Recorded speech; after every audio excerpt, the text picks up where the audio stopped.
Okay, so this is day 10 of the February challenge. So I have to let you know where I'm at with everything because it might not be dead obvious when you see straight away when you're looking. So Monday, I trained. I didn't train Tuesday, train Wednesday, didn't train yesterday, Thursday, and I'm set to train today.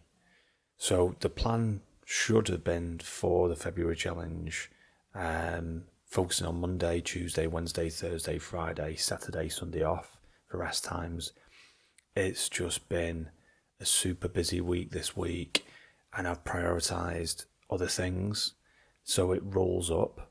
So I'm training this Saturday and I'm training the following Saturday, because in terms of hitting the numbers, in terms of crunching those numbers and getting to the 5,000 ring dips and the 5,000 pull-ups, that's how it's going to have to be. This is how it's going to have to be built out.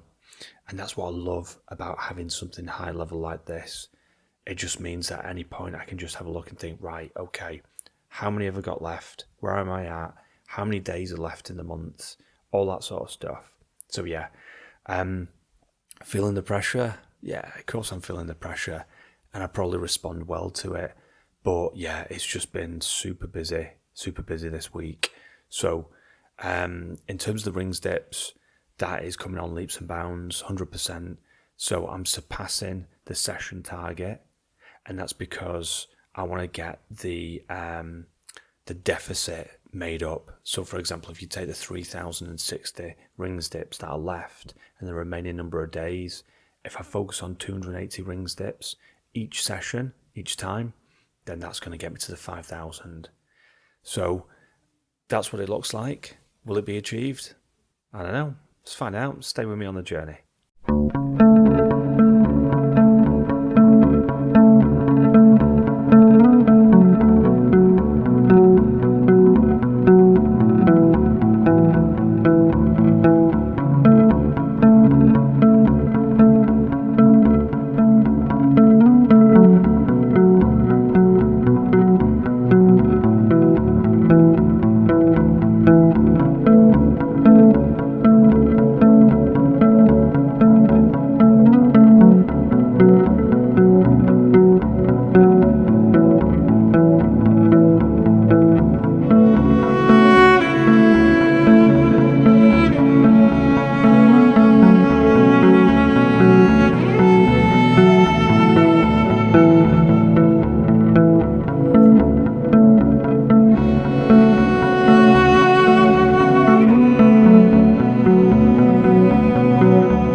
So this is the last 50.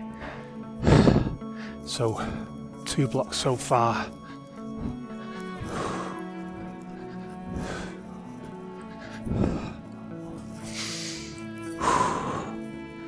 So yeah, training this week has definitely not been part of the plan in terms of where I've needed to be.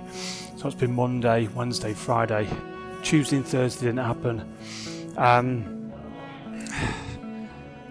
Lots of stuff going on, but obviously it comes down to a choice, and I've rolled it up, as you saw, on the project plan for the Saturdays. But that's what keeps me focused. That's what reminds me that having a plan helps, because it gives me the direction, that level of focus, to know what I'm working towards, you know. So I'm not just turning up at the training facility for some reason. You know, I've got something that I'm working towards, and that works for me.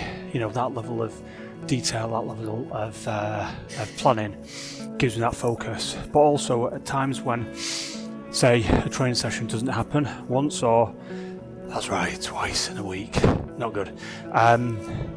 I can reframe things, I can move things around to fit into that plan, and that's that's the plan. That's why having that level of planning helps me.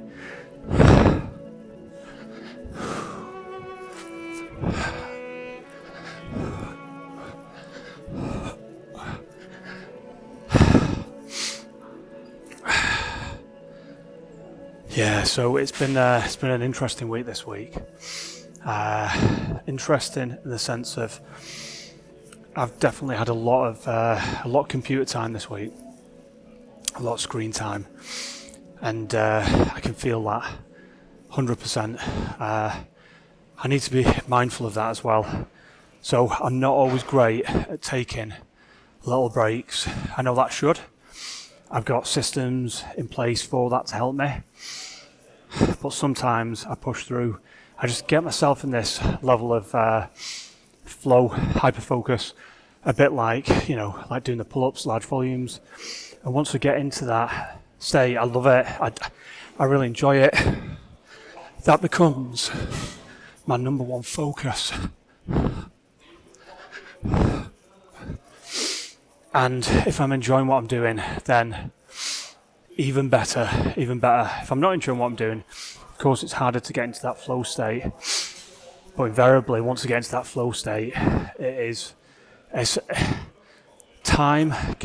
clock time can just whip by, and I can be working on something and really getting into it. But yeah, if I get interrupted, it's always a difficult one for me, that. If I'm working on the computer and I get interrupted, it takes me about, it can take me a good sort of 20 minutes or so to get back into that flow of things. It depends on what I'm working on, how many different things I'm working on, who I'm dealing with, all that sort of stuff. But if I'm with somebody and I'm focusing on them and we're having a conversation, they're part of the process, that's different. They're my level of focus. My attention's with that person. I'm not thinking about anything else. But yeah, this week it's just been it's been full on that side of things. So the exercise, what I'm doing now, I love it. It makes me feel good. It really does, and I look forward to it. And I like that level of progression. I like the fact that I'm doing a challenge. I like the fact that each training session is part of something much bigger. Like today's training session, in isolation, today's training session, but it's part of the February challenge, the 5,000 pull-ups with the 5 kilogram weight, the 5,000 rings dips, body weight. It's part of that challenge. And when I remind myself of that, yeah, I get excited. It's good. It's good. It keeps me on track. And it stops those moments where I think, do you know what, I can't be bothered training today because of X, Y, and Z, whatever that may be. Because when I'm part of something, part of that challenge, I want to achieve that thing. And I think when you're doing solo pursuits, I can't speak for team sports, but I imagine that there's some crossovers, some similarities there. But when I'm doing that solo pursuit, it is me, ultimately, that I'm relying on. Because there's nobody else that's doing it. But, yeah, I suppose when you're doing team sports, team challenges, you've got a part to play in that. So it's what is your part, what's your input, how are you contributing to that overall team challenge. So, yeah, probably exactly the same. But, yeah, I can't get carried away by other team members and just sit in the sidelines and let everyone else do the work. When I'm doing a solo pursuit, solo challenge, personal challenge project, like the one that I'm doing for Feb, all eyes on me. It's up to me. But yeah, it's been a great week. It really has. And it's good to see the buzz and the vibe in here on the Friday. Everyone's doing their thing. So I'm almost done on the pull-ups, then it's the rings dips. Okay, there we have it. 250 pull-ups with the 5 kilogram weight, 280 rings dips. 280 rings dips. But I've stayed with the 4 reps max on the rings dips. So I think what I might start to do is try and increase that reps max to 5 reps max. So I'll see how I get on. I don't like to change too many things at once. I like to try and change one thing, focus on that, measure it, manage it, see how I get on with it. And so far it's looking good. So I think I might try and increase it to 5 reps max. Whether or not I'll achieve the 280 rings dips tomorrow doing the 5 reps max, I genuinely don't know. But I think it might be time to increase that. So listen, I feel amazing. Why do I feel amazing? Why am I telling you this? Okay. This week, two out of the days, Tuesday and Thursday, I would not say they were great well-being days for me. I excelled in certain parts of my life, but others, they didn't feature. So there was no fitness, there was no training sessions on Tuesday and Thursday, and there could have been, but I chose not to train on those days. I prioritised other things, and whilst those other things are incredible parts of my life, I didn't get a well-rounded, well-balanced day. It was too weighted in other areas. So I can feel that now. Now I've come today, and I've had a great day today. It's been a great, well-rounded day today. But I can feel that by doing that level of physical exercise, I just feel different physically and mentally. So overall, it's been a great week. It's been a great session today. I like to do these reflection pieces. I like to do them daily. It keeps me self-aware. Keeps me self-aware. You know what? If I've done something that day and it's not gone how I wanted it to go, then that's okay. I can acknowledge that. I can reflect upon that. I can learn from that. If something's gone great, I can acknowledge that. I can learn from that. So, there's no